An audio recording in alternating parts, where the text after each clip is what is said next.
Welcome to Infinity Nikki News. This is where I report what has been happening in the community or anything of note and of value for Infinity Nikki about once a month or so. The biggest thing of note and of value was Sensor Tower money numbers that they released.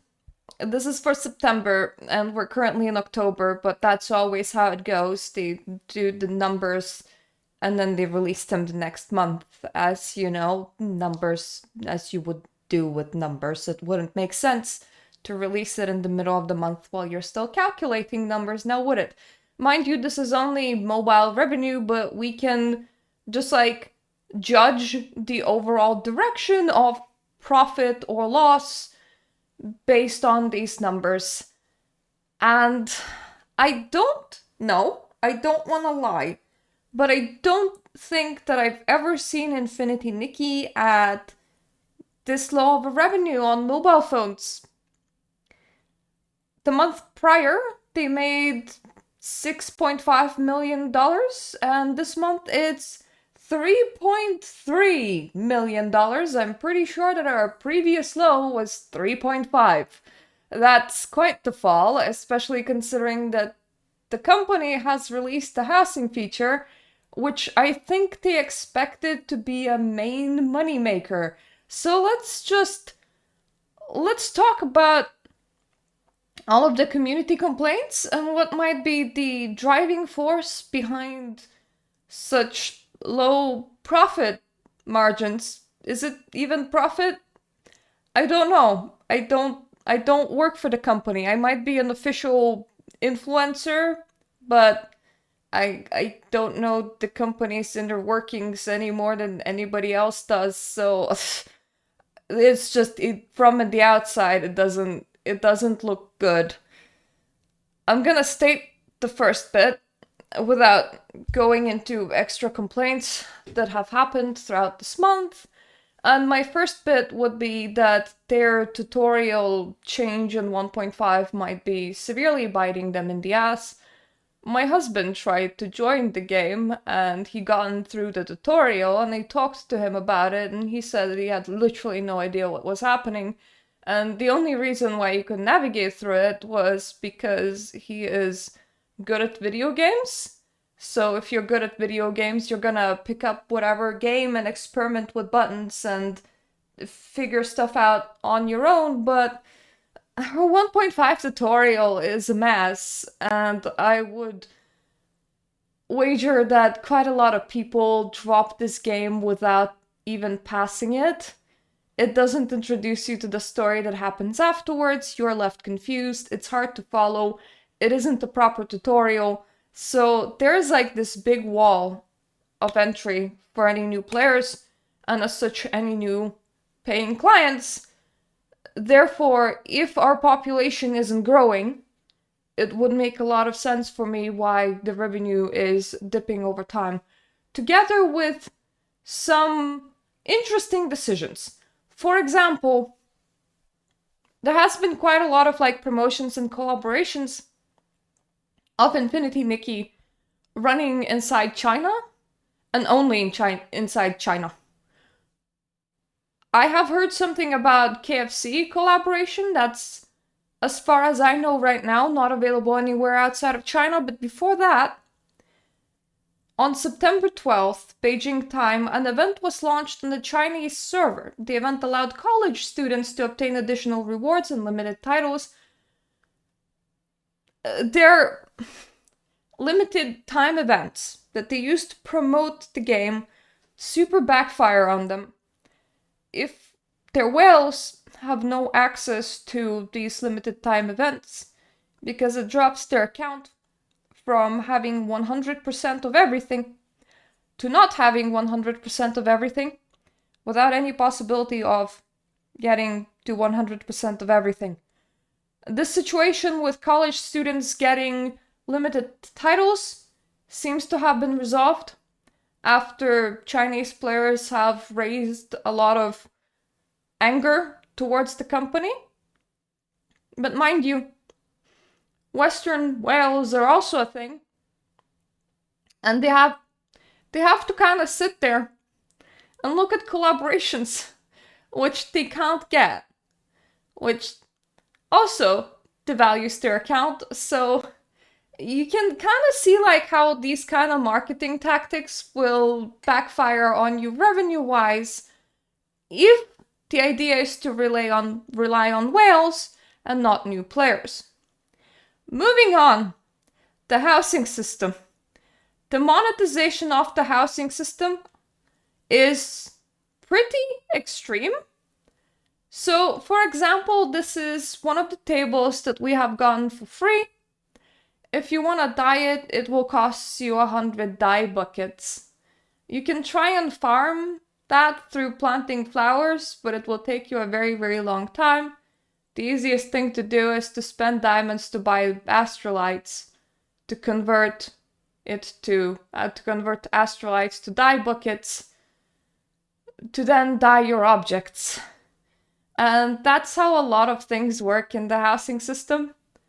So, because you need insane amount of astrolites, or otherwise things are so grindy that it isn't very feasible to do builds, because they were trying to rush people to do builds in like the first month in order to enter the house competition, I think that what happened instead is that a lot of people got turned off the whole system.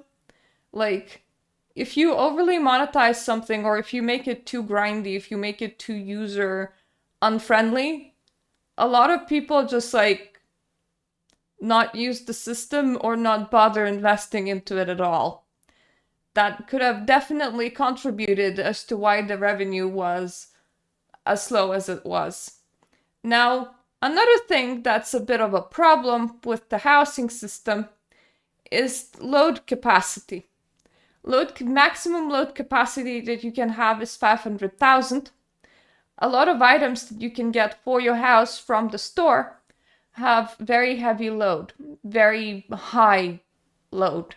This is because they're intricate and they have a lot of details, and they're effectively trying to make sure that houses can be visited on all platforms without people's computers, phones, or PS5s dying. But when a singular item on the store that you can buy for your house consumes 30,000 load capacity from your 500,000 load capacity, logic dictates that you're not gonna buy a lot of housing items from the store because you don't have the load capacity for them. So, that's kind of an issue. I will say that I have a house in Guild Wars 2. If I remember correctly, Guild Wars 2 houses are limited to 2,000 furnishings in total. That's not like a lot of parts, a lot of details, or a lot of furnishings, so a lot of people wanted larger capacity. It doesn't matter if you're buying a store item or placing a non-store furnishing, it still consumes exactly one furnishing out of those 2,000. And furthermore, the store items that you can buy will actually be a lot cheaper to craft than the non-store stuff. Meanwhile, if Infinity Nikki, if you're buying the ultra special things from their store that you can get for real money, yeah, you can't have a lot of that. Can you see how this is a problem when it comes to trying to monetize your game? Because I can see how this is the problem when it comes to trying to monetize the game. Now, mind you, that cloud was incredibly attractive for me too. I did not get it. I did not get it for more than one reason. We're gonna get into the rest later on.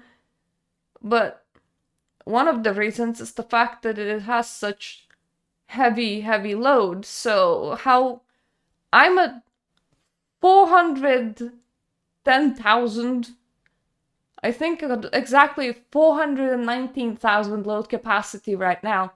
I could maybe place one of that cloud, and then I would be really limiting my ability in the future to ever place another furnishing ever again. So, like, no. It's a beautiful cloud, but it's not worth that much. And The thing that you can buy after the cloud, by the way, is an ice skating ring, and the ice skating ring also has 30,000 load capacity, which means that if you got 2 store items, the cloud and the ice skating ring, that's 60,000 load capacity out of your 500,000 limit. So like, yeah, it doesn't incentivize me to get store items, which I imagine makes monetization of this game a lot harder.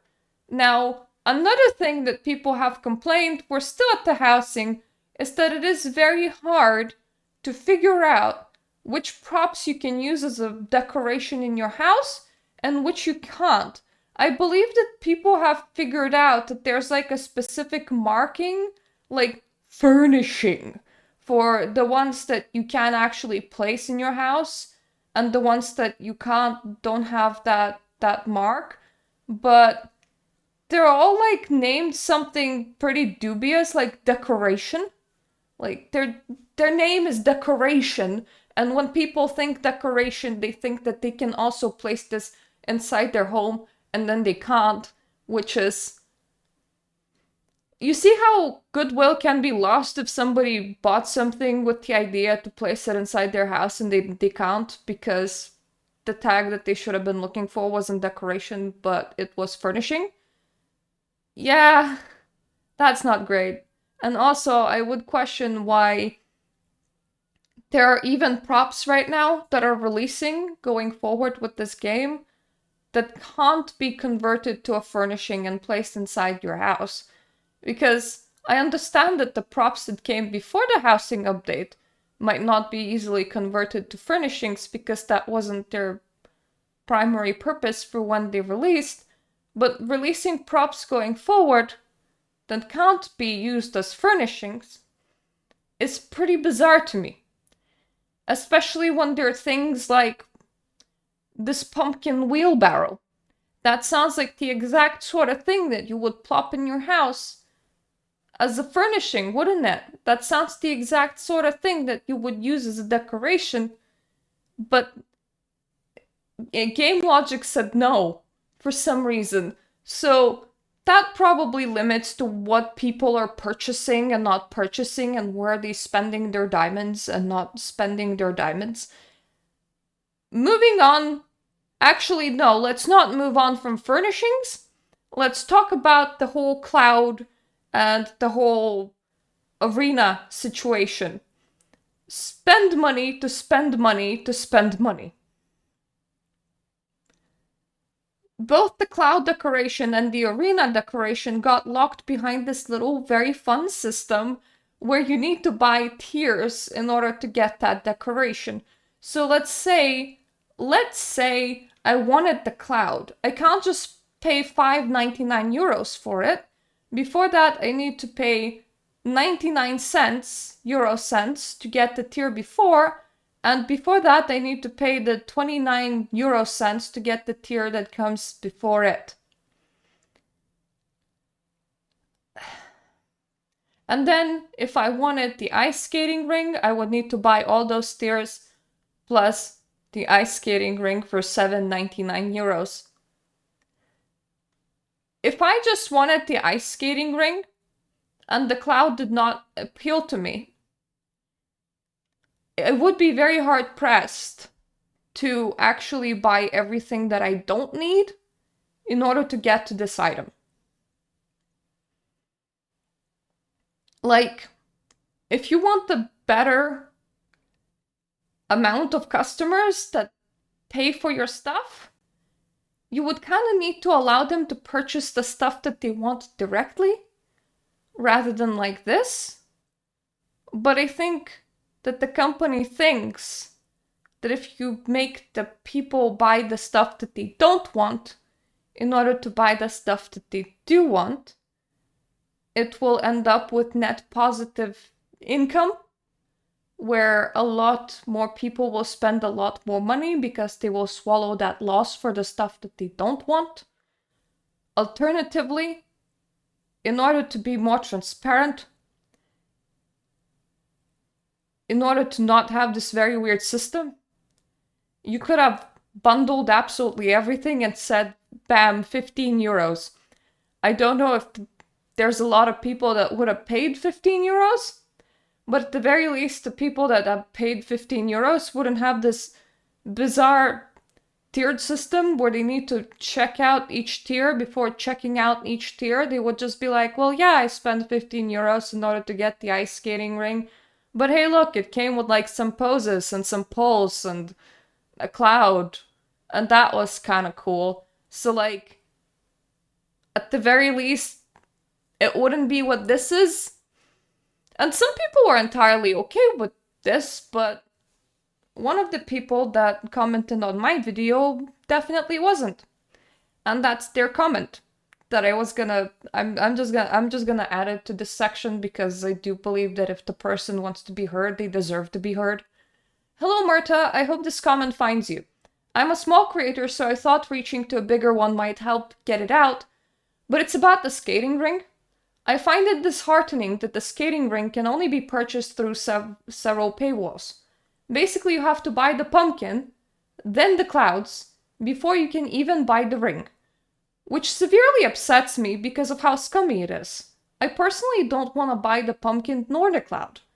I was hoping you can address this to reach a bigger audience, because this is a really scummy move by Infold. Once again, at the very least, just package it all together and don't do this bizarre interface of you need to purchase one thing to purchase another thing to purchase another thing. Another thing, by the way, Infinity Nikki doesn't really have a basket function, so you're checking out one thing at a time, which is kind of severely annoying. So even if you wanted to buy this whole thing, that is still kind of a lot more hassly than if it just was one nice clean package. Or if you want to be nice, just like, sell shit separately. Like, if you wanted to buy the first tier of this for one pull, that 30 euro cents for one pull is actually a good deal, considering that normally a pull costs closer to directly 1 euro. So somebody might still go for it. It's just that if somebody just wants the ice skating ring, they're not gonna do all of that in order to buy the ice skating ring. And then to add insult to injury, the ice skating outfit is also sold separately on the store this month. So if you're buying the ice skating outfit, you probably want the ice skating ring. Or if you're buying the ice skating ring, you probably want the ice skating outfit. If anything should have come bundled, it's probably those two and not like literally everything else in here. But now we can like move away from the furnishings and the store functions. People are now also talking about final evolutions, how they may influence future designs, and this might explain to us why maybe their sales have fallen in the banner department as well. I know that some people really love The Witch 5-star, but the sub overall seems to be pretty mixed about it. I think we can all agree that the base silhouette of R&B is a bold choice, love it or hate it. On the other hand, the fully evolved version looks almost naked to me. Definitely not a typical 5-star design. It's super simple and versatile looking. That's exactly what has me feeling disappointed. I knew as soon as Forever Bond preview dropped that they would start locking versatile designs people have been asking behind the ridiculous paywall. We want shorter dresses, or it's too hard to use glittery, super detailed clothes, are complaints I've seen from fans many times. Now it feels like they responded to this feedback, but only for people who are willing to pay for 400 plus pity. The witch outfit really stands out to me because if alt versions weren't a thing, I doubt they would have released such an odd silhouette. Many were optimistic that the dress was separate pieces, and even the sleeves were separate. If you told me the concept art started out as such, I do believe you. But since alternative versions are a thing now, there's less incentive to make 5-star outfits that are versatile out of the box, which is a shame because 5-star items can be dyed black or white, the most versatile dyes. Now, there is a chance, I don't know how this company is functioning, but there is a chance that they are indeed deliberately limiting the versatility of pieces or releasing really bizarre outfits in order to try and encourage people to go for the 5-star max evolution, which is 400 pulls instead of 200 pulls. As, yeah, if the witch outfit was 2 separate pieces, top and bottom, it effectively has like a double skirt, but just looks really bizarre. I might have gone for it. Just because I don't like the silhouette with the two put together. But I can probably use it if it's separated. I can just like put the short skirt underneath the top to make it look like a cohesive dress. Or I could have used the long skirt with like a mermaid top because I don't really like the mermaid skirt. I only like the mermaid top, and it's very hard to match it with something just as dramatically bombastic without having a giant fishtail behind you. But instead it came with socks and other tiny pieces that, like, it has like some wines on the hands. Could have honestly done without that. The hat is also designed in such a way that there's like flowers directly underneath the hat. And I thought, oh, maybe like headpiece and then hat. But no, that's just merged directly into the hat. I do believe that the 5-star evolution doesn't have the flowers, or they're like a bit subdued. Oh no, it has, it just doesn't have the top, but it's weird choices all around. Mind you, majority of your people are not gonna suddenly have all of those pulls in order to go for max evolutions onto outfit, if it is the max evolution that you're gonna make attractive to people. Because your customers suddenly don't manifest money. As such, they suddenly don't manifest extra pulls. So the outcome of making the base outfit undesirable in order to make max evolution desirable is normally that people just don't pull on it at all. Because a lot more people will be able to afford the base outfit than the full outfit. In one way, experimentation with shapes is good, considering that everybody was tired with ball gowns. But in another way, people do want versatile outfits. If you're gonna put that versatility at 400 pulls, people are just not gonna be getting your outfits. And I mean, the revenue for last month wasn't great. I don't know how the witch outfit is gonna perform, but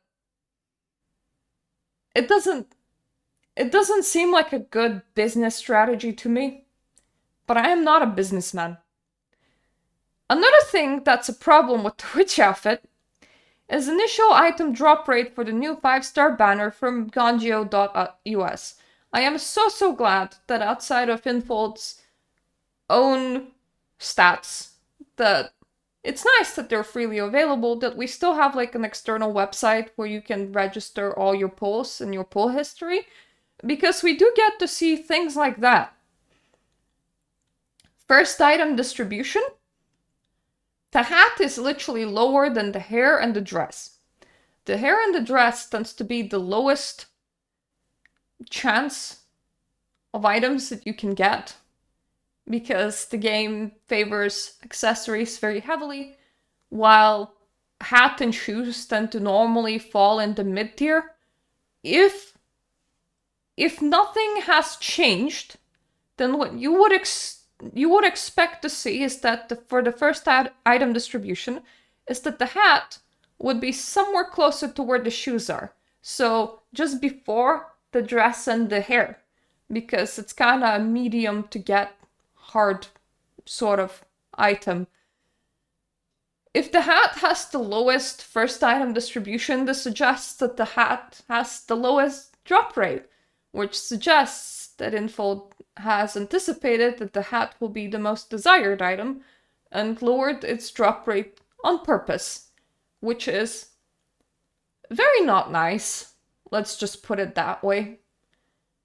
When people know, because there are external websites that track this, that they absolutely will not get the item that they want to go for, they are also a lot less likely to go for the set. That's just how logic works, if you ask me. But such things can definitely contribute to very, very low earnings.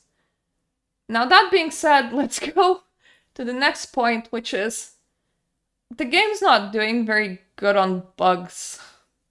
As in, the game is quite buggy.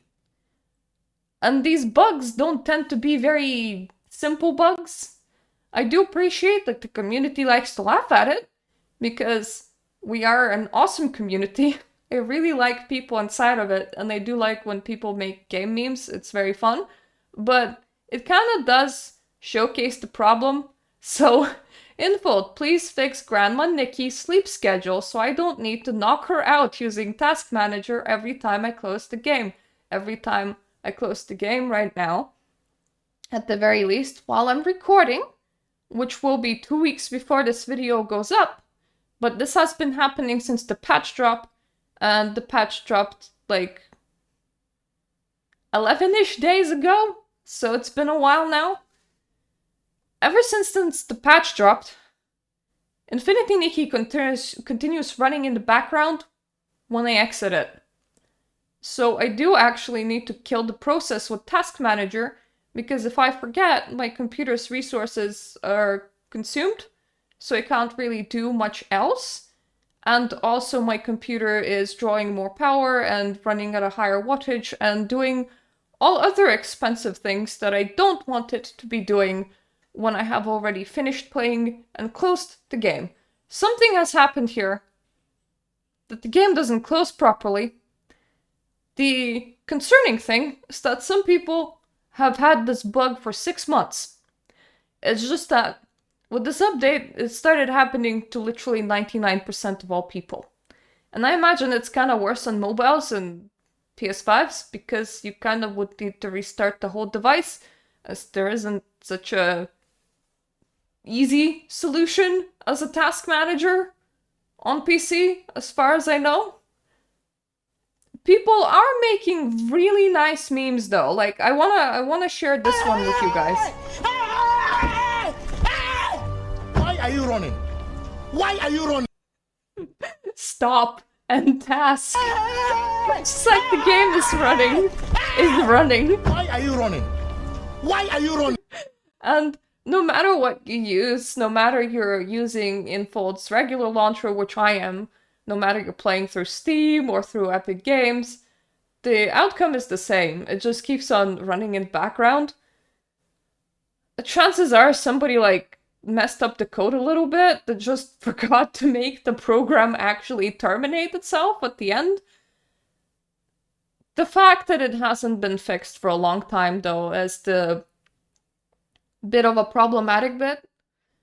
Now mind you, from what I do know, Infold has had an autumn vacation, so the staff probably weren't there for a week, but this kind of feels like a fairly important bit to fix, and I'm pretty sure that the bug popped up before they went on the vacation, and I'm pretty sure that the bug has outlasted the vacation time. So yeah, having this kind of bug for almost 2 weeks now, and for some people for months, it doesn't bode very well for games quality, which would definitely impact your revenue. Then, of course, some people are getting beautiful bugs, such as these, for example.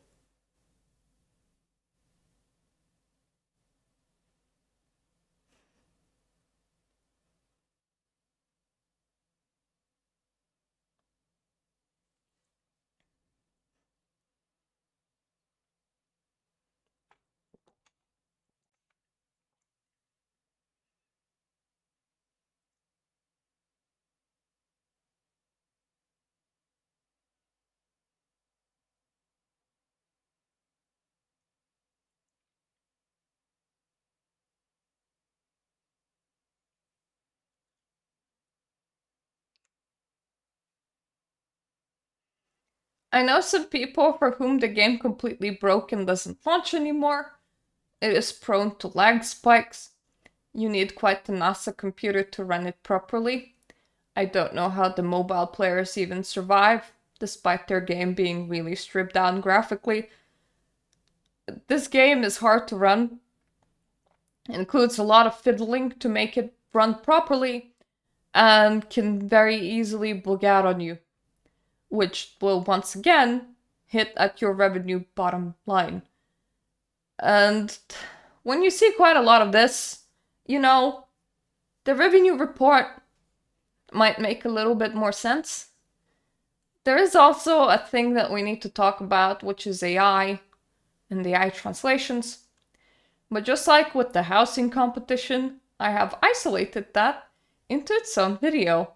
So that video will have either released by now or will be releasing after this video sometime in the future. But don't worry, that is coming. But that would also contribute to the revenue line. In other words, you need the game to be kind to players, not greedy, easy to run, easy to get into. That is very important. That tutorial bit, very important. You want the game to be playable on a large range of devices, and you want the game to not be breaking.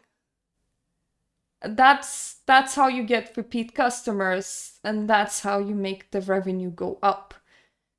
We're not at that point. So this is where we at, and that kind of makes the census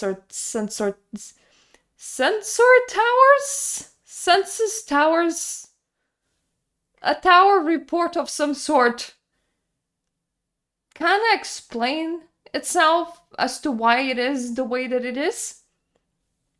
So this has been Infinity Nikki news for this month, pretty much. This has been like most pressing things. We are having a pretty chill month. I am feeling pretty sad over all of this. It's not really a drama or anything, it's just consistent underperforming in the quality department that is dragging the revenue down. It's not a happy thing to look at. I don't feel good reporting on such things. I wish that the game did better. I wish that the game was better. But also I don't know what is sane and not sane as a thing to request. I think, if Infold came out and told us, yo, next year, less patches. The patches that we are gonna have will last for longer because we're gonna take the time to instead optimize and bug fix the game to make it smoother. We're gonna overhaul the new player experience in order for it to make sense again, in order to get the players flowing back in. If they focused on all that, I would be like, yep, sure, good. In general, if they came out and said each patch now has to last 2 months, in order for us to deliver you high quality patches, I would be like, yep, sure, good. But what I care about is that the game that we have is high quality and fun to engage with. I don't need the game to be throwing new content at me like every 27 to 35 days. I can survive, but I think that from the company's point of view, whenever the population dips because people go up, I'm done with this patch, I'm gonna go and play something else, that's probably a bad thing. Hence why they have a very intense patch cycle. But I personally don't think that it is sustainable, and I personally think that it is contributing to a whole lot of issues that we're seeing in this 1-year-old game. Mind you, Nikki only is approaching its first anniversary. I wouldn't expect the game to be bogged down by bugs so early on. Because live service games, there's something that gatcha live service games, there's something that you would expect to have like a lifespan of an MMO, like 5-10 years, maybe around there. So you would expect it to have like a stable base that they can build well upon. And 1 year in, Infinity Nikki's base is crumbling, and they have built so many artificial walls for other players to come in and enjoy this wonderful game. It was wonderful for 1.0. I want to have hope that they are gonna like recover from this and that they will turn around and that they will deliver a high quality product and that their revenue as a consequence will increase. But that remains to be seen because this is just where we currently at. And I can't really sugarcoat it. It's just this is real. This is just where we at. This is the problems that people are experiencing. Anyway, thank you so much for watching this video. I hope that you're gonna join me on the other videos. I'm gonna continue covering Infinity Nikki, of course, and sometimes I'm gonna have fun with it because it does have its own charm. It does have its own good bits. It is something that I care about. This is why when I'm covering subjects like these, I get a bit more somber and I look a bit more upset because it doesn't make me feel good if this game no do good. There isn't some sort of happy moment if this game no do good. I would like for this game to do good, but this game is having a lot of problems, which I hope that they're gonna get fixed. That is just where we are at the moment, and I do imagine that these problems are influencing the revenue, which is once again not very good for the game. But anyway, thank you so much for watching. I hope I'm gonna see you on my other videos. Thank you so much for my Patreon supporters, and toodaloo for now.